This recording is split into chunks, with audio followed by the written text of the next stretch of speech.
ಗೊಜ್ಜು ಅವಲಕ್ಕಿ ಮಾಡೋದು ಹೇಗೆ ಅಂತ ನೋಡ್ಕೊಳ್ಳೋಣ.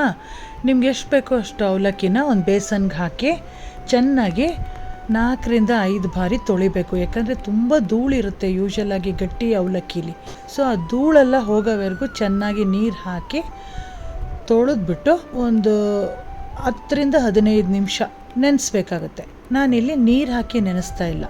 ಹುಣಸೆಹಣ್ಣು ರಸ ಎಷ್ಟು ಬೇಕೋ ಅಷ್ಟು ಹಾಕ್ಕೊಂಡು ಉಪ್ಪು ಹಾಕಿ ಅದಕ್ಕೆ 1 ಸ್ಪೂನಿಂದ 2 ಸ್ಪೂನು ಬೆಲ್ಲದ ಪುಡಿ ಸೇರಿಸಿ ಖಾರಕ್ಕೆ 2-3 ಟೀ ಸ್ಪೂನಷ್ಟು ಸಾರಿನ ಪುಡಿ, ಅಚ್ಕಾರದ ಪುಡಿ ಅಲ್ಲ ಇದು, ಸಾರಿನ ಪುಡಿ ಹಾಕ್ತಾಯಿದ್ದೀನಿ. ಒಂದು ಅರ್ಧ ಟೀ ಸ್ಪೂನ್ ಹಿಂಗೆ ಹಾಕ್ತಾಯಿದ್ದೀನಿ. ಹುಣಸೆಹಣ್ಣು ರಸ ಎಷ್ಟಿರಬೇಕು ಅಂತಂದರೆ ನಾನಿಲ್ಲಿ ಒಂದು 2 ಕಪ್ಪಷ್ಟು ಅವಲಕ್ಕಿ ತೊಗೊಂಡಿದ್ದೀನಿ. ಸೊ ಅದಕ್ಕೆ ನಿಂಬೆಹಣ್ಣು ಸೈಜ್ ಹುಣಸೆಹಣ್ಣನ್ನು ನೀರಲ್ಲಿ ಹಾಕಿ ಚೆನ್ನಾಗಿ ರಸ ತೆಗೆದು ಹಾಕಿದ್ದೀನಿ.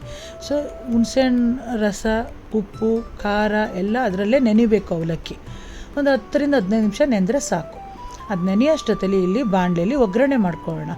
2 ಟೀ ಸ್ಪೂನ್ ಆಯಿಲ್ ಹಾಕಿ ಫಸ್ಟು ಕಡಲೆಕಾಯಿ ಬೀಜ ಹುರಿತಾಯಿದ್ದೀನಿ. ಯಾಕಂದರೆ ಕಡಲೆಕಾಯಿ ಬೀಜ ಹುರಿಯೋದು ಸ್ವಲ್ಪ ಲೇಟ್ ಆಗುತ್ತಲ್ವಾ.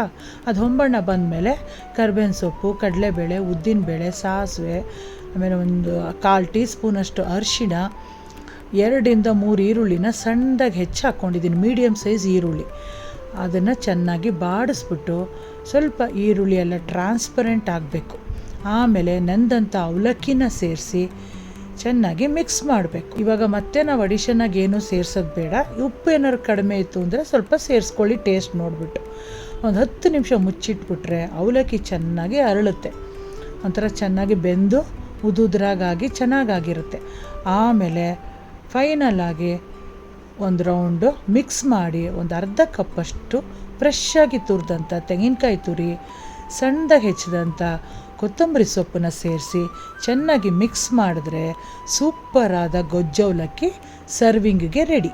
ಈಗ ತಟ್ಟೆಯಲ್ಲಿ ಸರ್ವ್ ಮಾಡಿ ಬಿಸಿ ಬಿಸಿಯಾಗಿ ಅವಲಕ್ಕಿನ ತಿನ್ನಲಿಕ್ಕೆ ಕೊಡಿ. ಖಂಡಿತ ಎಲ್ಲರಿಗೂ ಇಷ್ಟ ಆಗುತ್ತೆ. ತುಂಬ ಎಂಜಾಯ್ ಮಾಡ್ಕೊಂಡು ತಿಂತಾರೆ. ಓಕೆ ಫ್ರೆಂಡ್ಸ್, ಟ್ರೈ ಮಾಡಿ. ಮತ್ತೆ ಬೇರೆ ವಿಡಿಯೋದಲ್ಲಿ ಸಿಗ್ತೀನಿ. Until then take care.